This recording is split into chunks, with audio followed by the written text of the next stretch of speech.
అక్కడ ఉద్యోగం ఇచ్చేవాడికి ఏదైతే అవసరమో ఆ స్కిల్స్ మనకు ఉండాలి కదా, మనం నేర్చుకోవాలి కదా. ఇవన్నీ కాలేజీలో నేర్పే అవకాశం ఉందా?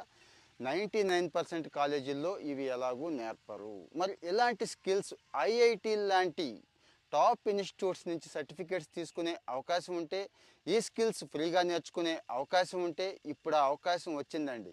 స్వయం గురించి మీకు అందరికీ తెలుసు. గవర్నమెంట్ రీసెంట్గా స్వయం ప్లస్ అనే పోర్టల్ని రీసెంట్గా లాంచ్ చేసింది. అక్కడ ఒకటి రెండు కాదు, చాలా చాలా కోర్సులు ఉన్నాయండి. కొద్ది అయితే ఫీజు కొన్నిటికి పే చేయాలి, చాలా కోర్సులు ఫ్రీగా వస్తున్నాయి. ఇలాంటి అవకాశం ఎట్టి పరిస్థితుల్లో మిస్ అవ్వద్దు. ఇక్కడ అందరికీ ఉన్నాయండి. అగ్రికల్చర్, ఇంజనీరింగ్, మెడిసిన్ దగ్గర నుంచి మేనేజ్మెంట్, టూరిజం వరకు అన్ని రకాలు ఉన్నాయి. మన ఇండియన్ లాంగ్వేజెస్లో కూడా ఈ కోర్సులు ఉన్నాయి. ఈ డీటెయిల్స్ అన్నీ నేను మీకు ఇస్తున్నాను. లింక్ కూడా ఇక్కడ బయోలో ఇస్తున్నాను. సో ఇమ్మీడియట్గా మీకు నచ్చిన కోర్స్, జాబ్ ఏదైతే వస్తుందో ఆ కోర్స్ నేర్చుకోండి, షేర్ చేయండి.